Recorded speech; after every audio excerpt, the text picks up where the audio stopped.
Je m'appelle Adesi Onyekachi, née à Abeokuta dans l'état d'Orgest, au Nigeria. Pendant 14 longues années, j'ai travaillé dans l'ombre de ce que l'on appelait le royaume des ténèbres, me spécialisant dans une fonction précise, l'infiltration à travers des objets spirituels. Ma mission n'était pas d'attaquer les chrétiens de front, mais quelque chose de bien plus subtil et dangereux. J'étais responsable de l'introduction d'éléments occultes dans les maisons, en particulier dans les chambres, pour créer des forces invisibles capables de bloquer les prières, de détruire les relations et d'entraver tout progrès dans la vie des gens pendant des années, parfois des décennies. J'ai été extrêmement efficace dans ce que j'ai fait, et la raison était simple. La plupart des chrétiens ne soupçonnent même pas que leur propre chambre est peut-être devenue un champ de bataille spirituelle. Mais je suis libre de ces ténèbres. Et aujourd'hui, je vous révèle ces secrets pour que vous aussi puissiez vivre en toute liberté. Je vais maintenant montrer les 4 objets cachés que nous utilisions pour bloquer le progrès dans la vie des croyants. Il ne s'agit pas de théories ou d'opinions religieuses, mais de véritables éléments stratégiquement placés ou actifs spirituellement pour maintenir les gens bloqués, frustrés et incapables de comprendre pourquoi leurs prières n'ont pas été exaucées. Si vous avez prié pour la prospérité financière et que rien ne change, si vous avez demandé à Dieu de restaurer votre mariage et que la situation ne fait qu'empirer, si vous avez cherché un remède à une maladie et que celle-ci persiste, si vous avez cru en une promotion et continuez à être ignoré, ou si vous criez à la libération et vous sentez de plus en plus piège, prêtez une attention particulière à ce que je m'apprête à partager. Le problème ne vient peut-être pas de votre destin, ni de vos prières, mais de quelque chose qui se trouve actuellement dans votre chambre. Quelque chose que vous voyez tous les jours, sans vous en douter, joue contre vous dans le monde spirituel, dans le royaume des ténèbres. Nous apprenons quelque chose que la plupart des croyants ignorent. La chambre est la pièce la plus stratégique d'une maison d'un point de vue spirituel. C'est là que vous dormez, c'est-à-dire là où vous êtes le plus vulnérable. C'est là que vous rêvez, ce qui signifie que le monde spirituel a un plus grand accès à votre subconscient. C'est là que se produit l'intimité, l'établissement d'alliances. Et pour de nombreux chrétiens, c'est aussi l'endroit où ils prient, exerçant leur autorité spirituelle. C'est pourquoi nous avons autant investi dans l'installation de pièges dans cet environnement. Si nous pouvions placer les bons objets dans la chambre de quelqu'un, nous pourrions tout surveiller, tout bloquer et tout contrôler. Je vais commencer par le premier élément. L'objet cache que nous utilisions le plus souvent pour empêcher l'avancement dans la vie des gens était le miroir non consacre. Avant de rejeter cet édit, permettez-moi d'expliquer quelque chose que la plupart des chrétiens ignorent. Dans le monde spirituel, les miroirs ne sont pas de simples surfaces réfléchissantes. Ils fonctionnent comme des portails, comme des portes d'entrée. Lorsqu'un miroir n'est pas recouvert du sang de Jésus, lorsqu'il n'a pas à être consacré et dédié à Dieu, il devient un passage ouvert par lequel les esprits peuvent observer, entrer et agir dans notre organisation. Les miroirs étaient l'un des outils les plus puissants. Nous les appelions lunettes de montre, et j'ai été spécifiquement formé pour les utiliser et les activer dans les foyers chrétiens.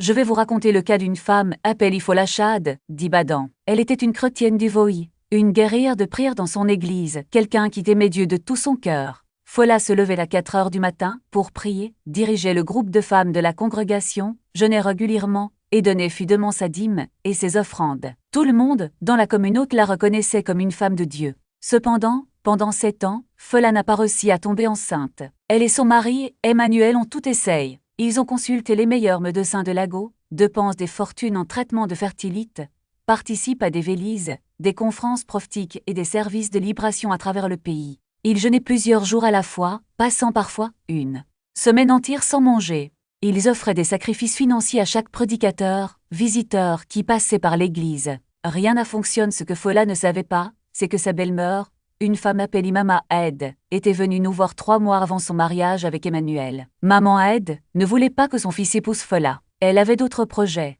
Une fille de leur village de l'état d'Ohio, une parenté loïque qu'elle pourrait contrôler et qui se soumettrait à son autorité. Mais Emmanuel tombe amoureux de Fola et refuse toute autre option. Maman était furieuse, se sentait rejetée et irrespectueuse. Alors elle est venue nous demander de l'aide. Je me souviens bien du jour où elle est entrée dans notre lieu de rendez-vous. C'était une dame âgée, bien habillée, avec une apparence religieuse. Personne n'imaginerait ce qu'il avait dans son cœur. Elle s'est assise et elle y est droit au but. Mon fils épouse la mauvaise femme. Je veux que ce mariage n'aboutisse à rien. Pas d'enfant, pas de joie, pas de progrès. Rien. Nous vous offrons un miroir, un objet ordinaire avec un cadre décoratif en bois. Pour quiconque regardait de l'extérieur, cela ressemblait à quelque chose haché sur n'importe quelle marche. Mais nous avions effectué des rituels dessus pendant 3 nuits, prononce des mots et des malédictions. L'avion de Dieu a des esprits vigilants et l'avion programme pour créer un portail entre les mondes physiques et spirituels. Nous avons demandé à maman Ed d'offrir le miroir à Fola comme cadeau de mariage et de veiller à ce qu'il soit de toute façon place dans la chambre du couple, de préférence dans un endroit où Fola le verrait chaque matin à son réveil. Maman Ed a suivi nos instructions à la lettre. Le jour du mariage, il a offert le miroir en signe d'amour et de bénédiction. Il sourit, serra Fola dans ses bras et dit « Ma fille, je veux que tu aies ce miroir. Il appartenait à ma mère. Qu'il soit un symbole de la beauté que je vois en toi. » Fola fut émue, la remercia en larmes et y vit le signe que sa belle-mère l'avait enfin accepté. Elle a placé le miroir sur la commode de la chambre. À partir de cette nuit, notre influence s'est affermie. Pendant 7 ans, ce miroir a servi de portail ouvert sur la vie de Fola. Chaque matin, lorsqu'elle le regardait pour se coiffer ou vérifier son apparence, nous la voyions. Nous pouvions observer tout ce qui se passait dans cette pièce. Chaque nuit, pendant son sommeil, nous surveillions ses rêves, lui injections des cauchemars et semions la confusion. Chaque fois qu'elle et Emmanuel essayaient de concevoir, nous libérions des esprits de stérilité à travers le miroir. Ces entités sont entrées par le portail et ont directement attaqué son ventre. Mais ce n'était pas seulement le cas. Nous avons également utilisé le miroir pour créer une division dans le couple, envoyant des esprits de méfiance et de suspicion et Emmanuel. De petits désaccords se sont transformés en bagarres sans raison. Les blessures se sont multipliées et les paroles prononcées dans le feu de l'action laissent des traces profondes. Emmanuel commença à se demander si, après tout, sa mère avait raison. Peut-être que Fola Chad n'était pas la femme qu'il lui fallait. Ces pensées ne sont pas nées par hasard. Il s'agissait de graines soigneusement planties, arrosées jour après jour à travers ce miroir. Fola Chad a pris, et pris, et pris. Il a passé des heures à genoux, criant vers Dieu avec des larmes, implorant une réponse. Mais leur prière semblait heurter un mur invisible avant même qu'il ne quitte la pièce. Et il y avait une raison à cela. Juste là, au-dessus de sa coiffeuse, se trouvait une porte ouverte. Elle priait littéralement devant un portail démoniaque, puis, il s'est passé quelque chose qui a tout changé. Fola Chad a assisté à une conférence de libération à Lagos, où le ministre de Dieu, le pasteur Jibingé Yelaren, enseigne les objets ménagers qui devaient être consacrés. Pendant près de 2 heures, il a parlé de la signification spirituelle des objets preuves dans nos maisons, et a spécifiquement mentionné les miroirs. Il a dit quelque chose que je n'oublierai jamais, car c'était exactement ce que nous connaissions dans le royaume des ténèbres. Un miroir qui n'est pas couvert par le sang de Jésus peut devenir un miroir qui reflète votre destinée. Vos bénédictions peuvent être dites par un miroir non consacré. Fola Chad sentit quelque chose toucher son esprit. En entendant ces mots, il n'y avait jamais pensé auparavant, mais cette nuit-là, lorsqu'il rentra chez lui, il ne parvint pas à dormir. Chaque fois que je fermais les yeux, je voyais le miroir sur la coiffeuse. C'était comme si le Saint-Esprit le pointait directement vers lui le lendemain matin. Fola Chad est allé voir Emmanuel et lui a fait part de ce qu'il ressentait. Lui, fatigué et sceptique, lui a dit de se rendormir. Mais cette conviction ne la quittait pas.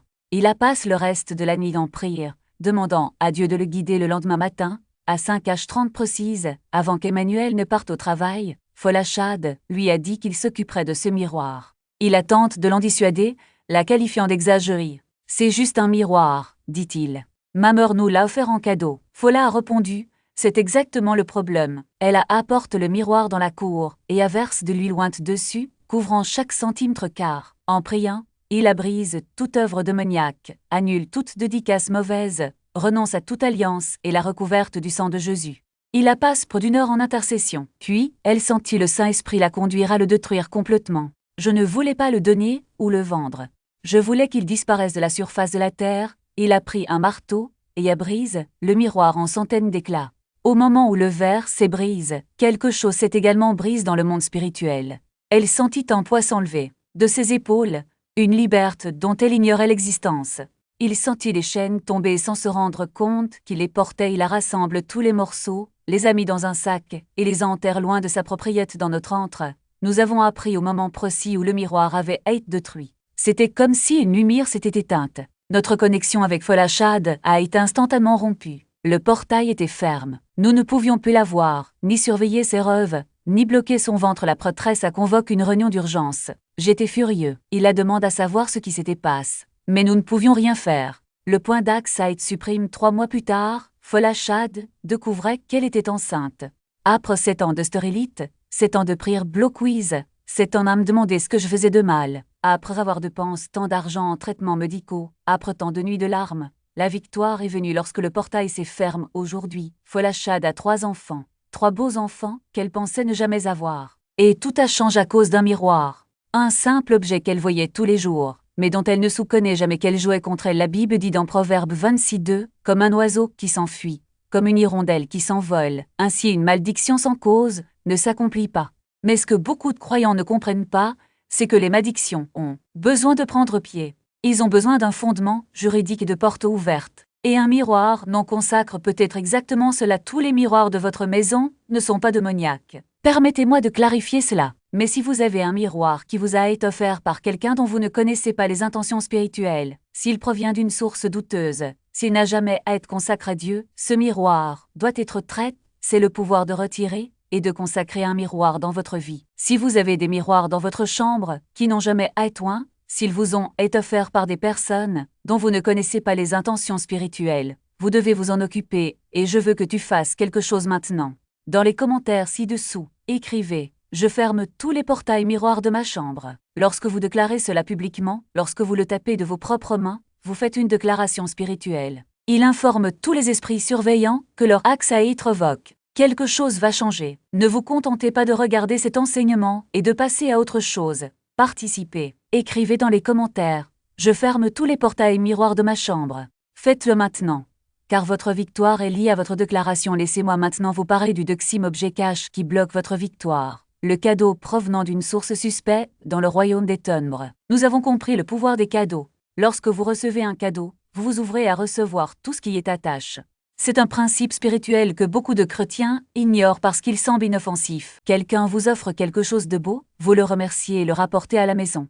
Mais ce que vous ne voyez pas, c'est ce que vous venez d'introduire dans votre vie dans le monde spirituel. Notre clan avait des spécialistes dont le travail consistait à préparer les cadeaux. Nous les appelions préparateurs de peau. Ils prenaient des objets courants, parfums, bijoux, vêtements, objets de décoration, et exécutaient des rituels dessus. Ils prononçaient des malédictions, les consacraient à des démons spécifiques, puis ces objets étaient livrés aux cibles par l'intermédiaire d'amis, de collègues ou même de membres d'église qui avaient à être recrutés ou manipulés. Laissez-moi vous parler d'un homme appelé Kisley de Benin City. Kisley était un homme d'affaires d'une quarantaine d'années, un homme qui avait travaillé dur toute sa vie. Il venait d'une famille pauvre d'un petit village de l'état d'Edo. Son père était agriculteur et avait à peine de quoi nourrir la famille, mais Kisley était déterminé à changer son histoire. Il a étudié dur, a remporté des bourses, a obtenu son diplôme universitaire avec distinction et a créé une entreprise à partir de zéro. À 35 ans, il était déjà l'un des entrepreneurs les plus respectés de la ville. Kisley était également un chrétien de nouveau.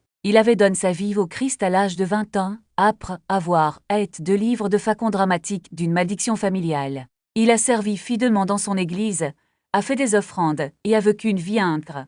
Mais malgré tous ses efforts, quelque chose semblait bloquer sa progression, tout ce qu'il représentait. Kisley sentit un frisson lui parcourir le dos.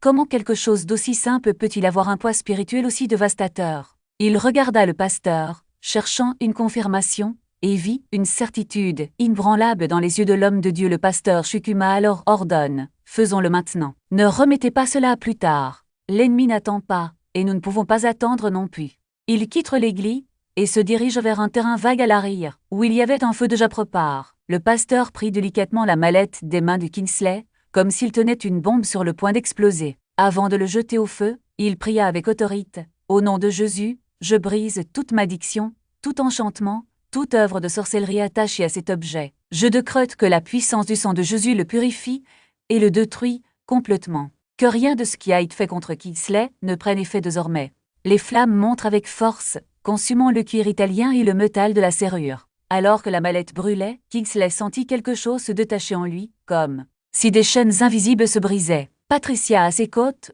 pleurait en silence, soulage.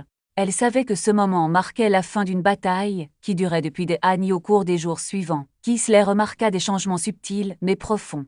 Tout d'abord, il s'agissait d'un appel téléphonique d'un ancien partenaire commercial qui avait rompu ses liens avec lui des mois plus tôt. L'homme s'est excusé, disant qu'il ne savait pas ce qui l'avait poussé à agir ainsi, et a proposé un nouveau partenariat. Puis, un contrat qui semblait perdu a être ouvert, et cette fois, personne n'a présenté d'offre absurde à la dernière minute. C'était comme si un brouillard s'était dissipé, mais la plus grosse surprise est survenue 3 semaines plus tard. Kisley a reçu un appel du service des travaux publics. Il s'agissait du projet d'autoroute de 500 millions de dollars, le même qu'il poursuivait depuis 4 ans. Cette fois, cependant, la voix à l'autre bout du fil n'a pas proposé de vagues excuses, ni de report. M. Kisley, a déclaré l'officier, votre nom a été choisi comme gagnant du procès. Nous devons planifier une réunion pour signer les documents. Kisley avait du mal à y croire. Il raccrocha le téléphone et tomba à genoux, les larmes coulant sur son visage. Ce n'étaient pas seulement des larmes de soulagement, mais de gratitude. Dieu ne l'avait pas abandonné. Il attendait juste le moment où Kingsley serait libre des liens qui l'empêchaient d'avancer cette nuit-là. Lui et Patricia se sont agenouillés dans leur chambre, remerciant Dieu pour la révélation et la délivrance. Kingsley comprit alors une vérité profonde. L'ennemi ne se bat pas équitablement. Il utilise des stratégies cachées, des objets communs, voire des cadeaux apparemment innocents pour miner le destin des gens. Mais Dieu, dans sa sagesse, fournit toujours une issue. Soyez simplement attentifs, recherchez le discernement, et surtout, n'abandonnez pas le projet routier à être réalisé dans les délais, avec une qualité irréprochable. Kingsley est devenu une référence en matière d'ingrit dans l'industrie, et son entreprise a connu une croissance exponentielle. Mais la leçon qu'il a prise est plus importante que la réussite matérielle. Le combat spirituel est réel, et la victoire vient lorsque nous reconnaissons que nous ne luttons pas contre la chair et le sang, mais contre les forces spirituelles du mal. Et contre eux, la seule arme infaillible est la parole de Dieu, la prière, et l'obéissance n'était pas en elle, mais dans quelque chose qu'elle gardait sans s'en rendre compte un jour, alors qu'elle nettoyait son placard, elle trouva une vieille boîte contenant des objets issus d'une relation terminée il y a plus de 10 ans. Parmi les photos, lettres et petits cadeaux, il y avait un porte-le que son ex-petit ami lui avait offert. À l'époque, elle trouvait qu'à mignon, une simple pièce de métal sur laquelle était gravée ses initiales. Après la rupture, elle la garde sans réfléchir, comme s'il s'agissait d'un simple objet oubli. Mais ce porte-le n'était pas inoffensif. Il entretenait un lien spirituel qui gardait les portes ouvertes aux influences du passé dès que Yetin la trouve. Il s'est souvenu de quelque chose qu'il avait entendu prêcher des années auparavant. Rien de ce qu'il appartenait à une ancienne relation ne devrait rester dans votre maison, à moins que vous ne vouliez garder les chaînes invisibles. Le même jour, elle a pris le porte-le, l'a sorti dehors et la brûle. Alors que les flammes consumaient le métal, elle déclara à haute voix « Je romps tout lien spirituel avec le passé. Je renonce à toutes les alliances formises dans cette relation. Je déclare ma liberté au nom de Jésus. » Le lendemain, quelque chose a changé. Yetin ressentit une légèreté qu'elle n'avait pas connue depuis des années. 2 semaines plus tard, elle a reçu un SMS d'un homme qu'elle avait rencontré des mois plus tôt lors d'un événement religieux.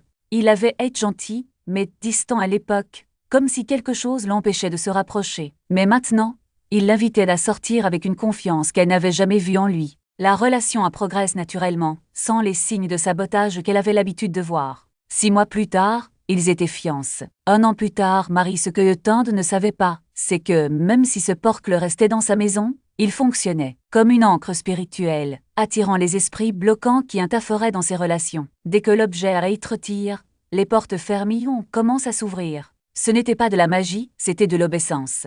Dieu avait déjà préparé le chemin pour elle. Mais tant qu'elle gardait dans sa possession quelque chose qui représentait une ancienne alliance, les bénédictions ne pouvaient pas couler. Beaucoup de gens gardent des objets issus de relations passées sans se rendre compte du danger. Il peut s'agir d'une chemise, d'un livre, d'un bracelet, voire d'une mèche de cheveux dans un album souvenir. Ces objets ne sont pas de simples souvenirs, ce sont des portails. Et tant qu'ils seront chez vous, ils continueront à fonctionner, même si vous ne les voyez pas.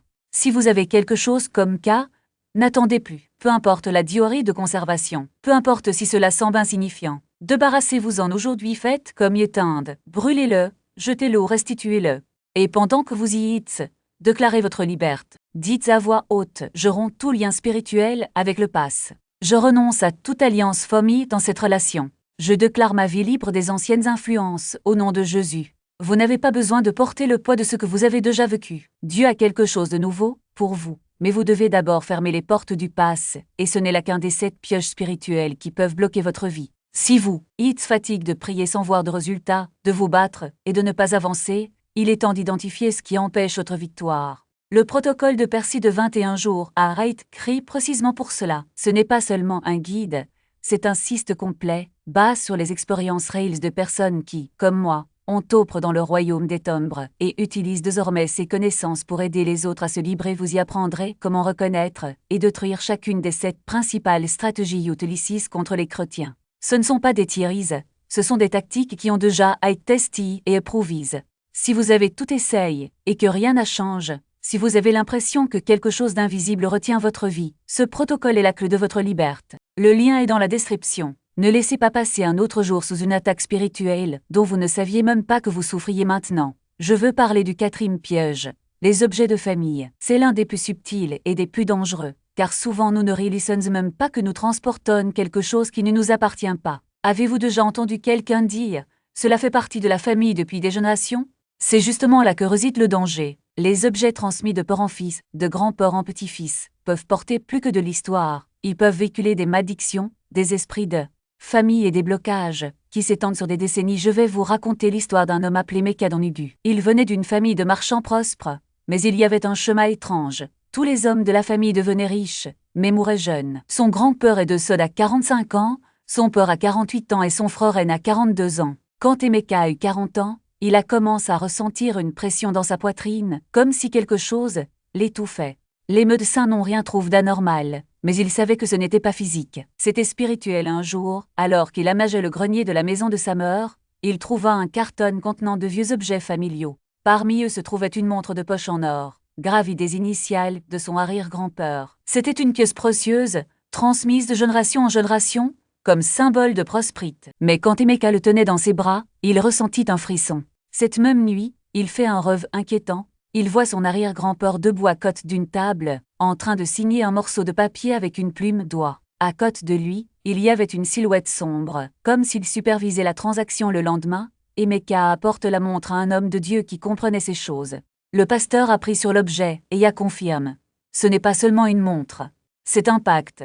Quelque chose a été échangé dans cette famille en échange de prospérité, et le prix était là. Vie des hommes. Emeka était choqué. Il n'avait jamais entendu parler d'une chose pareille dans la famille, mais il savait qu'il devait agir. La même semaine, il brûla la montre et déclara « Je brise toute alliance familiale conclue en mon nom. Je renonce à toute malédiction de mort prématurée. Je déclare ma vie libre de tout mauvais héritage. Au nom de Jésus en un mois, Emeka a reçu une promotion au travail qui a doublé son salaire. Son médecin, qui n'avait jusqu'alors trouvé aucune explication à ses symptômes, a confirmé que sa tension artérielle était revenue à la normale.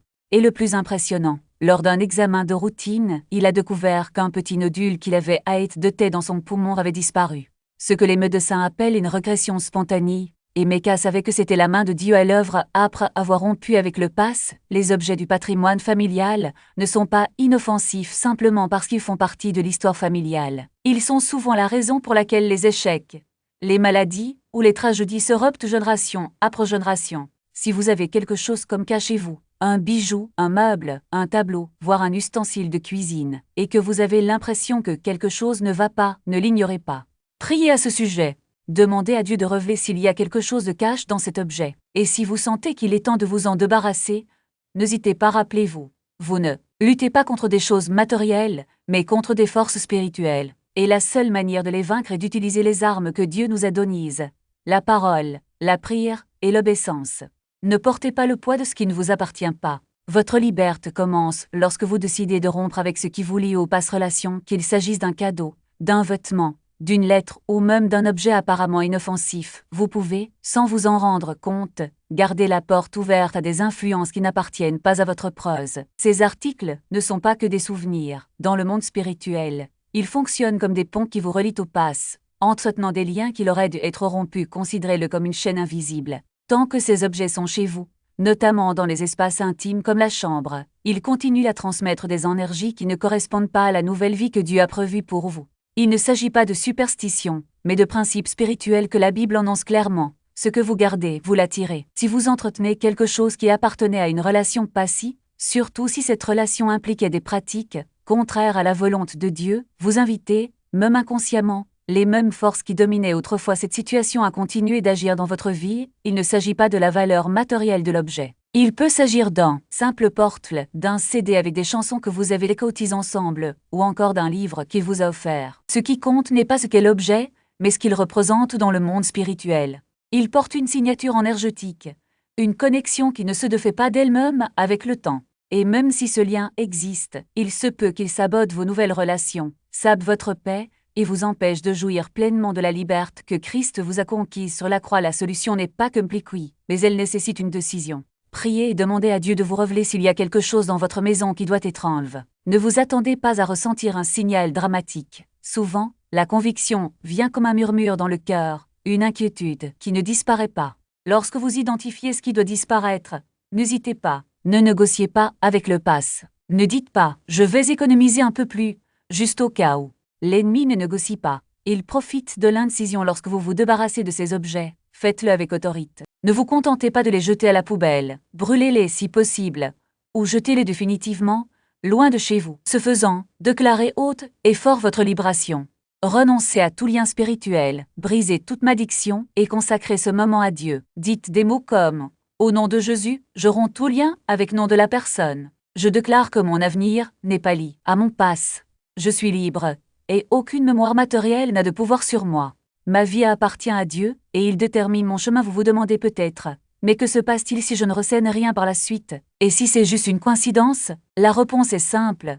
La foi ne se fonde pas sur les sentiments, mais sur la parole de Dieu. Si la Bible dit que nous devons nous détourner des jougs, Inco 2 Corinthiens 6h14, et que le passe ne doit pas nous dominer, Philippiens 3h13, alors l'obéissance est un acte de confiance et non d'émotion. Les résultats viendront, peut-être pas immédiatement, mais au fil du temps, vous remarquerez des changements subtils, des relations plus saines, une paix intérieure, des décisions claires et surtout, le sentiment qu'un poids invisible a été enlevé de vos épaules. Rappelez-vous, Dieu ne veut pas que vous portiez des fardeaux qui ne sont pas les vôtres. Il a déjà payé le prix de sa liberté. Votre rôle est d'y marcher, et cela commence par de petits choix, comme abandonner ce qui aurait déjà dû être laissé derrière vous. Ne laissez pas la peur de perdre un souvenir vous priver de la bénédiction de tout un avenir. Ce que Dieu a pour vous est plus grand que tout ce que vous pouvez garder dans une boîte, un objet maudit. Son peur non seulement le portait, mais le consacrait aux esprits. Il a fait des sacrifices à ce siège, a fait appel à des forces qui ne devraient pas être une vauquise. Cette chaise n'est pas un meuble et méca. C'est un portail. Le jeune homme d'affaires sentit son sang se glacer. Il a toujours su que quelque chose n'allait pas, mais il n'avait jamais imaginé que la réponse se trouvait là, dans le coin de la pièce, recouverte d'un tissu coûteux. Sa mort poursuivit. Quand ton peur a conclu ce pacte, il n'a pas seulement vendu son âme, il a vendu la bénédiction familiale. Cette chaise est le symbole physique de cet accord. Tant qu'elle existera dans votre maison, la malédiction restera active et Mecca pouvait à peine respirer. Il se souvenait de toutes les fois où il était assis là, lisant la Bible, priant, croyant qu'il était en communion avec Dieu. Maintenant, il comprenait pourquoi, même dans ces moments de dévotion, il ressentait un poids, une présence qui n'y appartenait pas. C'était comme si quelque chose l'observait, attendant le bon moment pour agir. Ta mort n'a pas fini. Il y a encore une chose. Votre peur n'a pas été le premier à conclure ce type d'alliance. Son grand-père recherchait également le pouvoir en dehors de Dieu. Il portait une bague en argent qu'il a transmise à son père. Est-ce que cette bague est avec toi? Le Mecca attrapa instinctivement son doigt. Oui, il portait la bague de son grand-père, un cadeau qu'il avait reçu le jour de son mariage.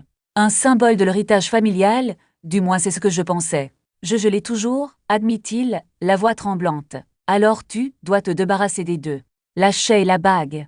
Ne vous contentez pas de les jeter. Il faut les détruire, les briser, les brûler. Et vous devez renoncer, au nom de Jésus, à toute alliance conclue par votre famille. C'est seulement alors que la malédiction sera brisée. Cette même nuit, et Mecca renie la famille. Les larmes aux yeux, il raconte tout ce que sa mère lui avait révélé.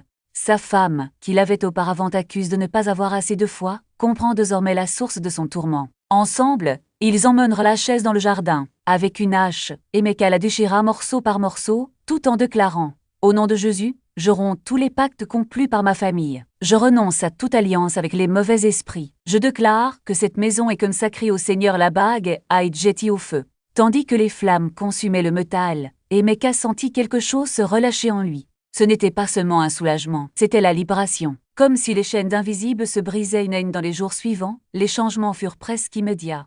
Les cauchemars de Messie se sont tartés. Les enfants ont commencé à se rétablir. Les entreprises, qui semblaient l'autre fois condamnées, se sont assises. De nouveaux contrats sont apparus, les finances sont stabilisées. Mais le plus grand miracle n'était ni l'argent ni la santé. C'était la paix. Une paix qu'il n'avait pas connue depuis des années. L'histoire des Mecca n'est pas unique. Dans de nombreuses familles, les objets hérités portent plus que des souvenirs, ils portent des malédictions. Une montre de poche, un collier, un tableau, un meuble. Des choses qui semblent inoffensives, mais qui ont été consacrées aux forces spirituelles. L'ennemi n'a pas besoin d'autorisation pour agir lorsque ces objets se trouvent chez vous. Il a déjà un droit légal, et établi depuis des générations, mais il y a une bonne nouvelle. Jésus a déjà brisé toute puissance des ténèbres. Son sang est plus fort que n'importe quelle alliance, plus puissant que n'importe quelle malédiction. Votre rôle est d'identifier ce qui n'appartient pas au royaume de Dieu et de le supprimer. Pas avec peur, mais avec autorité. Pas avec le doute, mais avec la foi si vous avez chez vous quelque chose qui appartenait à un membre de la famille de Cède. Surtout si cette personne n'a pas servi Dieu. Demandez-vous, cet objet a-t-il été consacré à autre chose que le Seigneur? S'il y a l'ombre d'un doute, n'hésitez pas, casser, brûler, détruire, et déclarer à haute voix, au nom de Jésus, je renonce à tout pacte conclu par ma famille.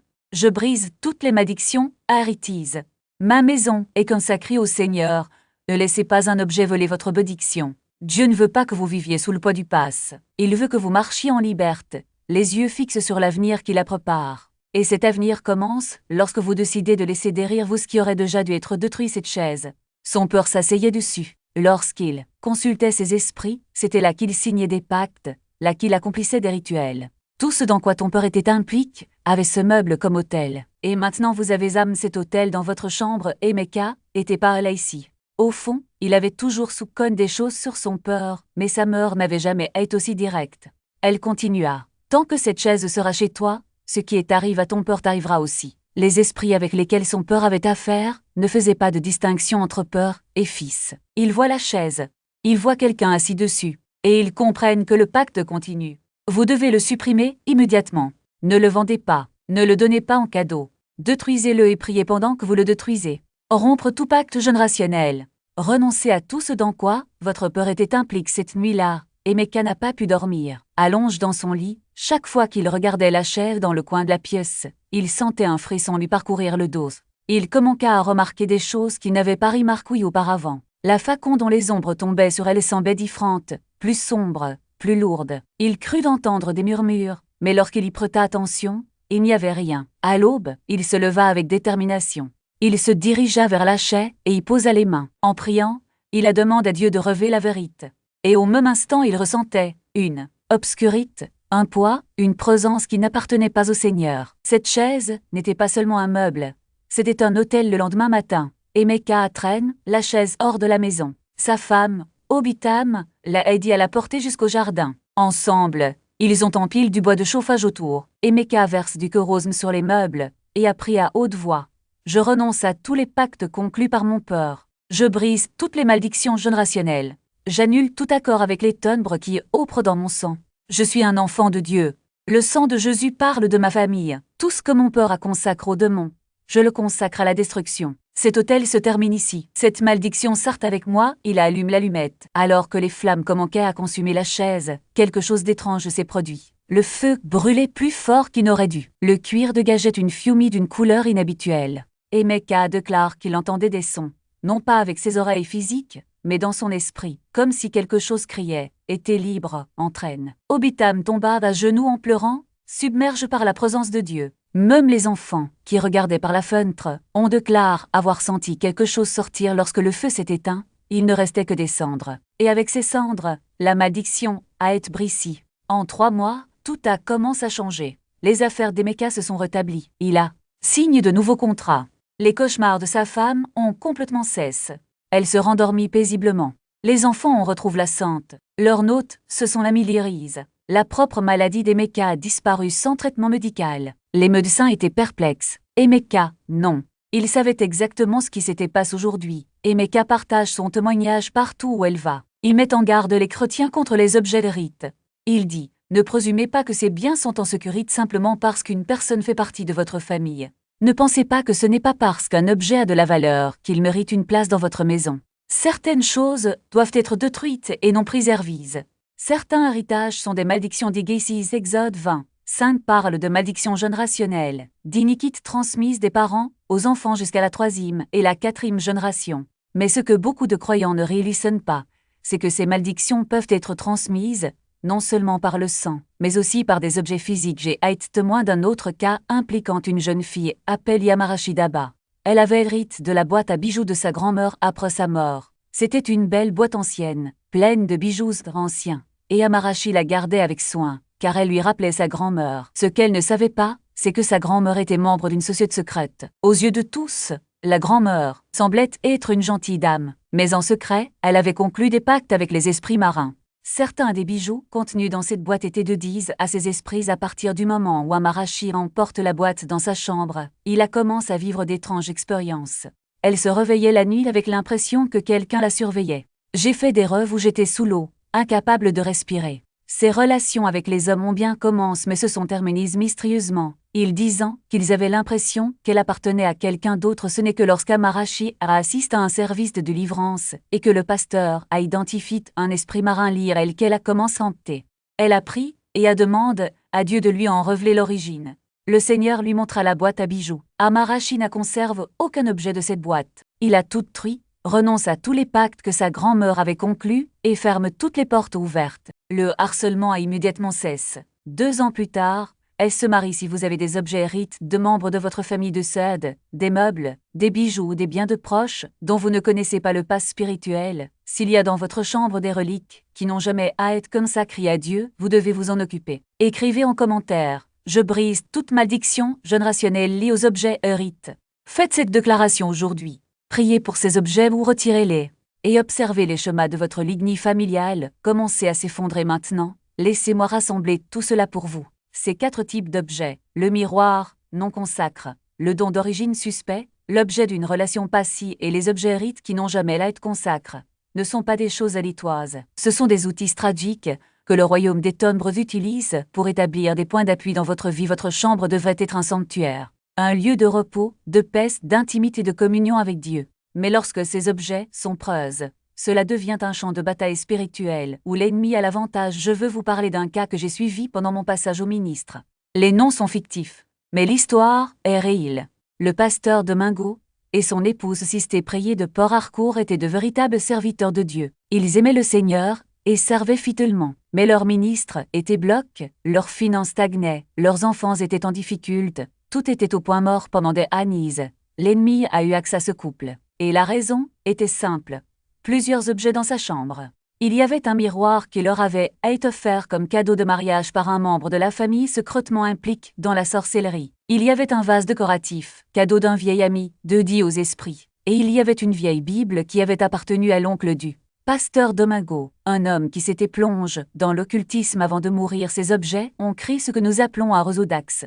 Un seul objet n'aurait peut-être pas suffi, mais plusieurs d'entre eux ont ouvert plusieurs portes. Et l'ennemi utilise chacun d'entre eux. Mais ensuite, quelque chose a changé. Un jour, les pasteurs ont participé à une conférence où ils ont longuement parlé des objets ménagers et de la purification spirituelle. Le pasteur Philo rentre chez lui profondément marqué. Lui et Mode Prier ont passé un week-end entier à examiner chaque objet de la pièce. Ils ont pris pour tout. Ils discernèrent, sous la direction de l'esprit, quels objets devaient être retirés. Ils ont détruit le miroir, jeté le vase et brûlé la vieille Bible. À ce moment-là, nous savions que quelque chose avait changé. Nos points d'axe avaient été coupés. Nos portes sont fermées. Nous ne pouvions plus les voir. Nous ne pouvions plus les surveiller. Nous ne pouvions plus les bloquer. En moins d'1 an, ce ministre a explosé. Les finances ont été rétablies. Les enfants ont commencé à prospérer. Tout ce qui stagnait a commencé à couler. Non pas parce qu'ils ont pris davantage, bien qu'ils aient pris, ni parce qu'ils ont jeûné plus longtemps, bien qu'ils aient jeûné, mais parce qu'ils ont enlevé les obstacles, ferment les portes et purifient leur sanctuaire. Et c'est ce que je vous souhaite maintenant. Je veux prier avec vous. Je veux activer cet enseignement sur votre vie. J'ai besoin que vous fassiez cette prière à voix haute, car lorsque vous la dites avec votre bouche, quelque chose bouge dans le monde spirituel. Où que vous soyez, dites avec moi, Père Céleste, je viens devant toi au nom puissant de Jésus-Christ. Je te remercie d'avoir ouvert mes yeux pour voir ce qui était caché. Je te remercie d'avoir dévoilé les stratégies de l'ennemi qui ont opéré dans ma chambre et bloquent ma délivrance. En ce moment, par l'autorité qui m'a été donnée par le sang de Jésus, je récupère ma chambre de toute influence démoniaque. Je déclare que ma chambre est une terre sainte. Elle appartient à Dieu et à lui seul. Aucun démon n'a le droit d'opérer ici. Aucune sorcière n'a le droit de surveiller ici. Aucun esprit n'a le droit de bloquer ici. Je m'adresse à chaque miroir, consacrant ma possession. Je brise toutes les œuvres de sorcellerie qui lui sont liées. Je ferme tous les portails ouverts. J'annule chaque parole maudite qu'il a été prononcée à travers lui. Je couvre chaque miroir de ma maison avec le sang de Jésus-Christ. J'aborde chaque don que j'ai reçu de sources spirituellement douteuses. Je brise tout lien spirituel. J'annule toute dédicace démoniaque. J'annule tous les rituels exécutés sur tout objet en ma possession. Ce qui a été envoyé pour me faire du mal, je le retourne à l'expiateur au nom de Jésus. J'aborde chaque objet ayant appartenu à un ancien partenaire. Je brise tous les liens de mon âme en ce moment. Je brise tous les pactes impurs. J'annule toutes les malédictions qui ont pesé sur ma vie. Je déclare que mon passé n'a aucun pouvoir sur mon avenir. Je suis libre de toute relation qui n'a pas été donnée par Dieu. Je m'adresse à tout objet rite porteur d'une addiction ou d'un lien démoniaque. Je renonce à tous les pactes conclus par mes ancêtres. Je brise toutes les malédictions générationnelles. J'annule tout travail d'esprit familier. Je déclare que les iniquités de mes peurs ne persisteront pas dans ma génération. La ligne de malédiction se termine avec moi. J'ordonne à chaque démon qui a accès à ma chambre par n'importe quel objet de partir maintenant au nom de Jésus. Je ferme toutes les portes qui ont dit ouvertes. Je scellerai ma chambre avec le sang de l'agneau. Je garde des anges dans tous les coins de mon environnement.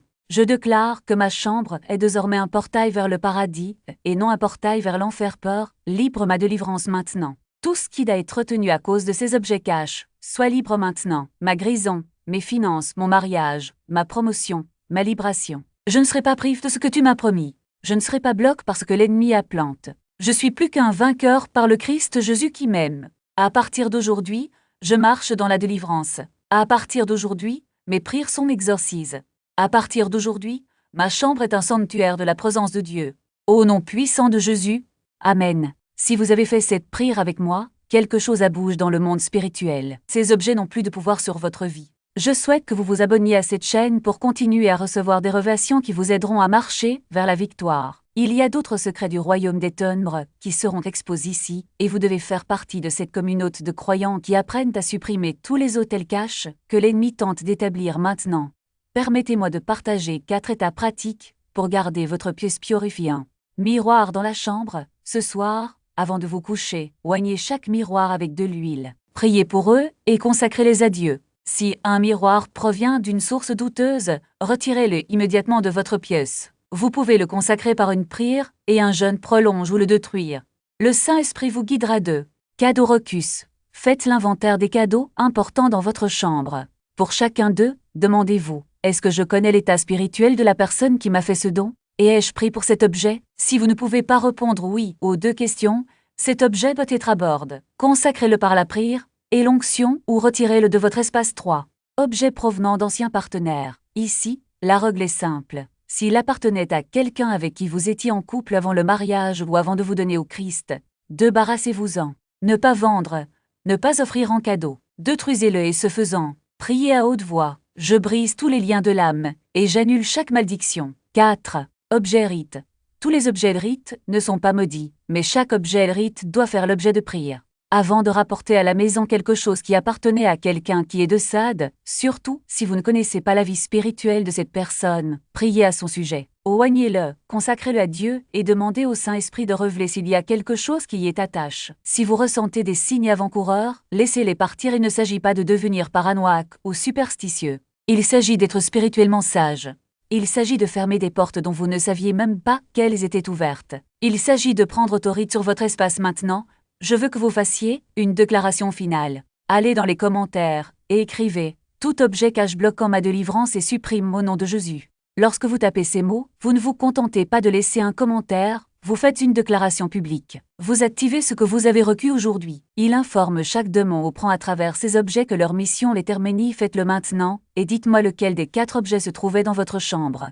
Le miroir, le cadeau, suspect, l'objet d'un ex-partenaire ou l'objet rite. Partagez votre histoire dans les commentaires. Et si vous n'êtes pas encore abonné à cette chaîne, faites-le maintenant. Ici, nous exposons le royaume des ténèbres chaque semaine. Nous enseignons aux croyants à marcher dans la victoire. Nous ne sommes pas joués avec. Nous sommes en guerre et nous gagnons. Ce n'est pas simplement une autre chaîne YouTube. C'est un mouvement de croyants qui refusent d'être des victimes, qui refusent d'ignorer les stratégies de l'ennemi, qui refusent de permettre à Satan de voler ce que Dieu leur a promis. Vous n'êtes pas seuls dans cette bataille. Nous combattons côte à côte, et ensemble, nous détruisons des forteresses, brisons des pactes cachés et démantelons tous les sombres projets. Chaque prière, chaque confession de foi, chaque acte d'obéissance est une arme puissante contre le royaume des ténèbres. Rappelez-vous, l'ennemi a déjà été vaincu sur la croix. Son autorité est en Christ, et sa puissance est limitée. Ne laissez pas la peur ou le doute vous paralyser. Levez-vous, prenez possession de ce qui vous revient de droit, et avancez avec la certitude que la victoire est déjà la vôtre, que le sang de Jésus vous couvre,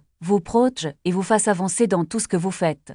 Que sa présence soit votre bouclier et sa parole votre épée. En attendant la prochaine fois, restez ferme dans votre foi et marchez dans la victoire. Que Dieu te bénisse.